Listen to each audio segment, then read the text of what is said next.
Vote दीजिएगा हमको, तो हम नहीं जीतेंगे तो कोई और जीत जाएगा। आपके मन में ये वहम फैलाया गया है कि आपका वोट बेकार हो गया। आपका वोट तब भी बेकार हो जाता है जब आप एक बेकार आदमी को अपना सिर्फ वोट इसलिए दे देते हैं कि ये आदमी जीत रहा है, इसको जिता देते हैं। तो याद रखिएगा, रावण जीत रहा था, राम जीतते हुए दिखाई नहीं दे रहे थे, लेकिन जो लोग राम के पक्ष में गए तो जीत राम की हुई, रावण की हार हुई। यही इतिहास है और ये महावीर चौक है। मैं आपको सिर्फ याद दिलाना चाहता हूँ, महावीर विक्रम बजरंगी, कुमति निवार सुमति के संगी। सुमति के संग हम लोगों को होना चाहिए और हमारी सुमति इस बात में निर्भर करती है कि देश की जनता और उनके हक और अधिकार से ही देश बनता है।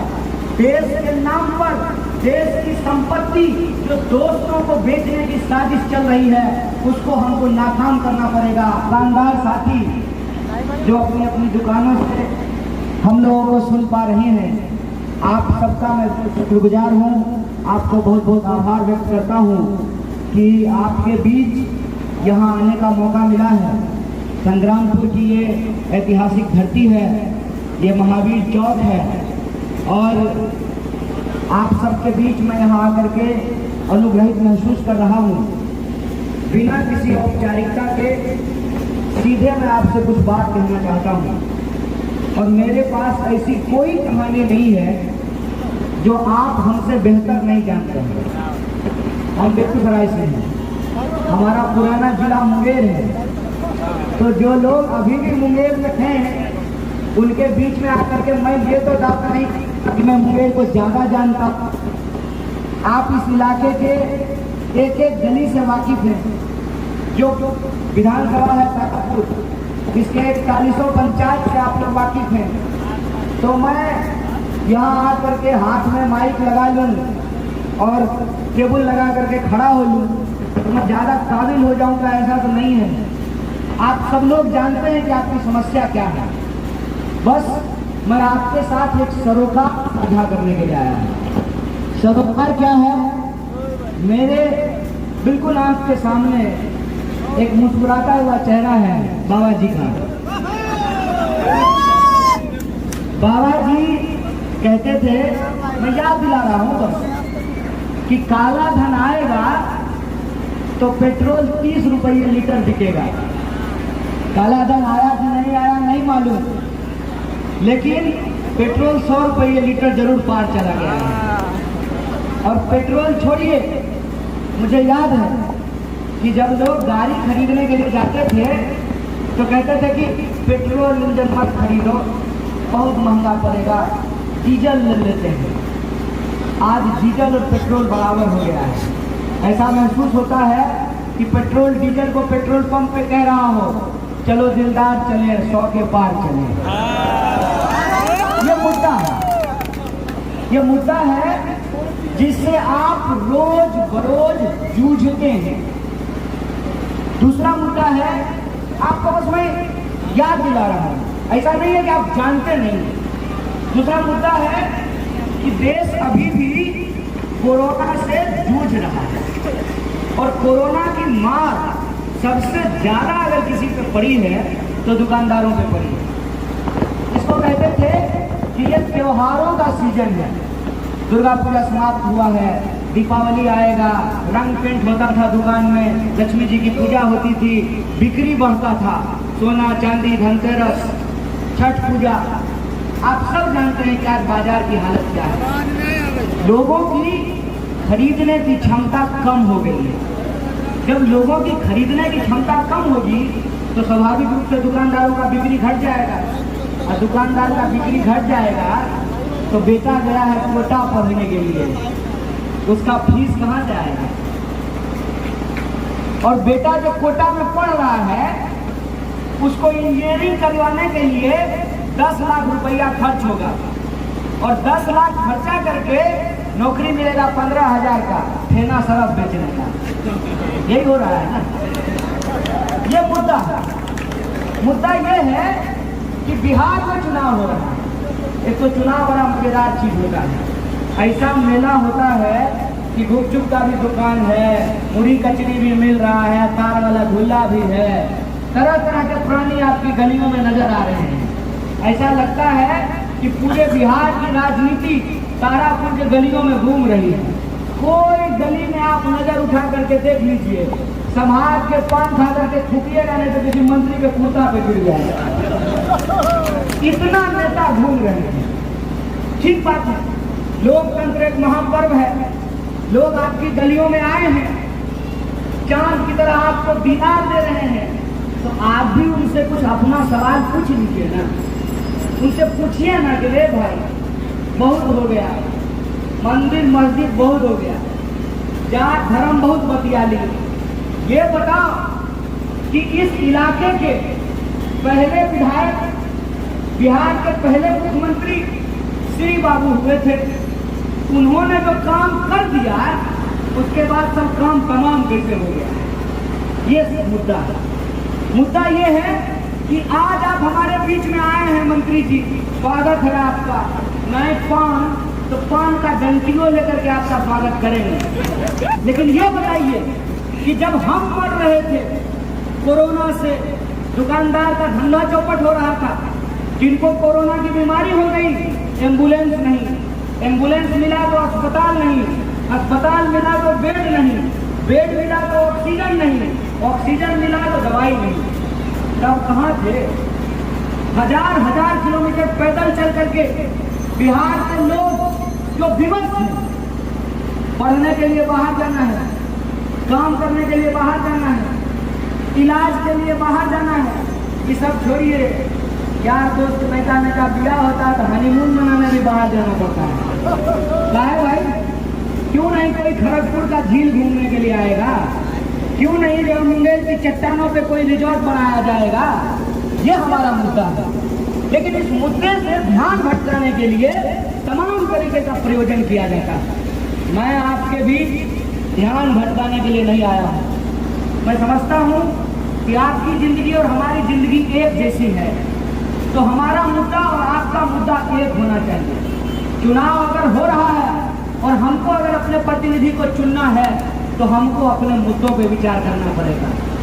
अगर इस देश की राजनीति, इस देश के राजनेता अपने बच्चों की चिंता कर रहे हैं तो हमको भी अपने बच्चों की और अपनी आने वाली पीढ़ी की चिंता करनी पड़ेगी। ये सवाल आप हमारे सामने है। अगर चुनाव हो रहा है तो चुनाव इस बात से होना चाहिए कि रोजी कहाँ है, रोजगार कहाँ है, शिक्षा कहाँ है, स्वास्थ्य कहाँ है, सड़कें क्यों नहीं चौड़ी हो रही है, बिजली क्यों नहीं आ रहा है, लोगों को साफ पानी क्यों नहीं मिल रहा है, और हम किसी भी जाति या धर्म के हो हमको बराबर का सम्मान क्यों नहीं मिल रहा है। हम क्यों विवश हैं कि हर चीज के लिए हमको बाहर जाना पड़े। पूरे देश का कश्मीर से लेकर के कन्याकुमारी तक हर काम हम लोग करते हैं। ठेला चलाते हैं, रिक्शा चलाते हैं, दुकान में नौकरी करते हैं, धान काटते हैं, खेत में, खलिहान में, ऑफिस में, हर तरह का काम करते हैं। कहीं कोई दुर्घटना हो, किसी बैग बनाने वाली फैक्ट्री में आग लग गई तो पता चला बिहार के मजदूर उसमें जिंदा जल करके मर गए। कश्मीर में आतंकवाद हुआ तो पता चला बिहारियों को पहले गाली दे रहे थे अब गोली मार रहे हैं। कौन है इसके लिए जिम्मेदार? क्या बिहार की सत्ता से, बिहार की राजनीति से यह सवाल नहीं पूछा जाना चाहिए? जो आपके दरवाजे पर वोट मांगने के लिए आए हैं, आप उनके दरवाजे पर नहीं जा सकते, क्योंकि आप उनके दरवाजे पर आएंगे तो गेट पे लिखा रहेगा कुत्तों से सावधान। बताइए, प्रतिनिधि चुने हैं ना, आप अपने वोट से चुने हैं ना, और ये वोट का अधिकार गिफ्ट में नहीं मिला था। इसके लिए श्री बाबू मौलाना मजरूर हक, बाबू जगजीवन राम, तमाम लोगों को जेल की सलाखों के पीछे जाना पड़ा। 200 साल की गुलामी को खत्म करके देश को आज़ादी दिलाई गई, और ये आज़ादी दिलाई गई कि ये दुकान अरमान खुशी ड्रेसेज और ये दुकान ज्योति स्टोर, दोनों दुकानदार का वोट बराबर होगा। ये अधिकार हमको दिया गया। ये अधिकार दिया गया कि मुंह हमारा गोल हो या कार, हमारा वोट बराबर होगा। हम मोटा हो या पतला, हमारा वोट बराबर होगा। हम कोट पहने की साड़ी पहने, हमारा वोट बराबर होगा। ये हमको अधिकार दिया गया, और उस अधिकार की ताकत से हम जनप्रतिनिधि को चुनते हैं। लेकिन जनप्रतिनिधि वो तो दुर्भाग्य है कि उपचुनाव हो रहा है कि 5 साल से पहले ही आपको हंसता हुआ नूरानी चेहरा देखने को मिल रहा है। तो 5 साल से पहले कौन नजर आता है?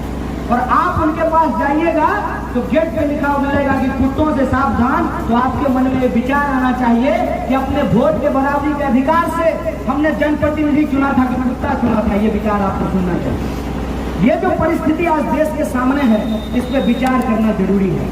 और उसी विचार के साथ हम आपके बीच आए हैं कि देश की सबसे पुरानी पार्टी का दामन हम इसलिए थामा है कि जानिए, बीख का इलाज भिक्षा काट लेता है ना, तो जिसको बीख का झाग नहीं आता है, बीच का, वो सांप का झाग नहीं कर सकता है। जिसको तांबा चलाने नहीं आता है, तांगा चलाने नहीं आता है, वो जेसीबी नहीं चला सकता है। तो जिस पार्टी ने इस देश को बनाया है, जिस पार्टी ने इस देश को आजादी दिलाई है, वही पार्टी इस देश को चला सकता है, उस आजादी को बचा सकता है। ये बात हम आपको बस याद दिलाने आए।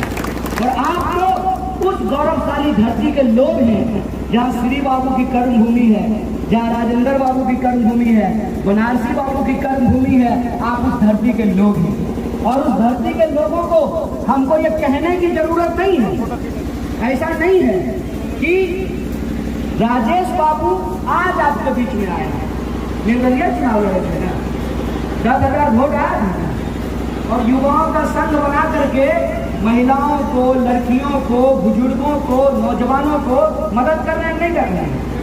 आप बोलिए कर रहे हैं, नहीं कर रहे हैं? कि झूठे बायोडाटा में लिख दिए कर रहे हैं ना? तो हमको ये सोचना पड़ेगा कि हम अपने किस तरह के जनप्रतिनिधि का चुनाव करते हैं। भैया, लोग पढ़ लिख करके लंदन में सेटल हो जाता है, गोरी मैम से वहाँ ब्याह कर लेता है। ये साहब लंदन में पढ़ करके वापस तारापुर आ रहे हैं, मुझे लगता है इसका सम्मान किया जाना चाहिए।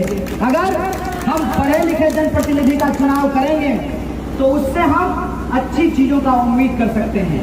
बबूल के गाछ के नीचे खड़ा होकर के आप आम का उम्मीद नहीं लगा सकते। आपको ऐसे जनप्रतिनिधियों का चुनाव करना पड़ेगा जो आपके मुद्दों से सरोकार रखे। मुझे मालूम है कि राजनीति आज के डेट में कैरियर हो गया है।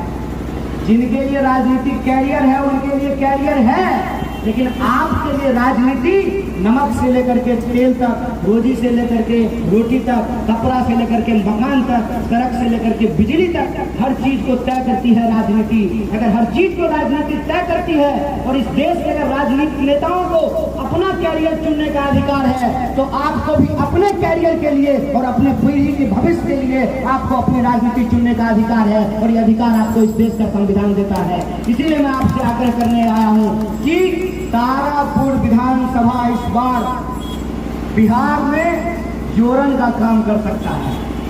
और ये बात मैं हवाई नहीं बोल रहा हूँ। एक तो है कि जो सरकार चल रही है वो चल रही है। अगर आप इस सरकार को बदलना चाहते हैं तो मैं आपको बता दूं कि कांग्रेस पार्टी के बिना कोई विपक्षी एकता मुकम्मल नहीं हो सकती है, वो संभव नहीं हो सकती है। बिना जोरन का दही नहीं जमता है भैया। अगर कांग्रेस पार्टी को हम लोग जोरन के तौर पे समझते हैं तो आपका आशीर्वाद राजेश जी का को मिलना चाहिए, ये मैं उम्मीद आपसे करता हूँ। बाकी वोट आपका, अधिकार आपका, आपको जो करना है कीजिए, लेकिन मुझे चुनाव हारने का भी अनुभव है और चुनाव जीतने का भी अनुभव है। और उस अनुभव के आधार पर मैं एक बात आपको कह रहा हूँ। अक्सर लोग ये चर्चा करते हैं, और जब मैं वोट मांगने के लिए जाता था तो लोग कहते थे सब बात बढ़िया है, बोलता बढ़िया है, जीतेगा ना, जीतेगा ना। तो महाराज वोट दीजिएगा हमको, तो हम नहीं जीतेंगे तो कोई और जीत जाएगा। आपके मन में ये वहम फैलाया गया है कि आपका वोट बेकार हो गया। आपका वोट तब भी बेकार हो जाता है जब आप एक बेकार आदमी को अपना सिर्फ वोट इसलिए दे देते हैं कि ये आदमी जीत रहा है, इसको जिता देते हैं। तो याद रखिएगा, रावण जीत रहा था, राम जीतते हुए दिखाई नहीं दे रहे थे, लेकिन जो लोग राम के पक्ष में गए तो जीत राम की हुई, रावण की हार हुई। यही इतिहास है और ये महावीर चौक है। मैं आपको सिर्फ याद दिलाना चाहता हूँ, महावीर विक्रम बजरंगी, सुमति निवार सुमति के संगी, सुमति के संग हम लोगों को होना चाहिए। और हमारी सुमति इस बात में निर्भर करती है कि देश की जनता और उनके हक और अधिकार से ही देश बनता है। देश के नाम पर देश की संपत्ति जो दोस्तों को बेचने की साजिश चल रही है, उसको हमको नाकाम करना पड़ेगा। एयर इंडिया किसी के बाबूजी का नहीं है, हमारा आपका है, इस देश के लोगों का है। तो आप सोच करके बताइए कि क्या ऐसी नीतियों का हमको अपने वोट के आधार पर अपने अपने अपने मतदान देने के अधिकार से उसका मुकाबला करना चाहिए कि नहीं करना चाहिए? कि अगर एयर इंडिया नहीं रहेगा तो सिंधिया लेके तबला बजाइएगा, क्या कीजिएगा? अगर रेलवे नहीं रहेगा तो रेल मंत्री लेकर के क्या कीजिएगा? और इस देश के जो नौजवान हैं उनको ये विचार करना पड़ेगा कि वो 5-5 साल तैयारी करते हैं, वैकेंसी नहीं आती है। वैकेंसी जब आती है तो एग्जामिनेशन हॉल में सेंटर में पहुंचने से पहले ही प्रश्न पत्र आउट हो जाता है। ये आज रोजी रोजगार की स्थिति है। इसीलिए इस देश की राजनीति की दशा और दिशा बदलने की जरूरत है। और देश की दशा और दिशा तब बदलती है जब देश की जनता कड़वट लेती है।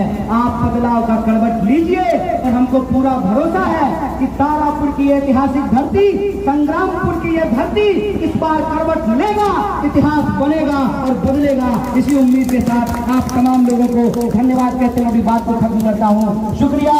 इनकलाब जिंदाबाद, हमारी एकता जिंदाबाद।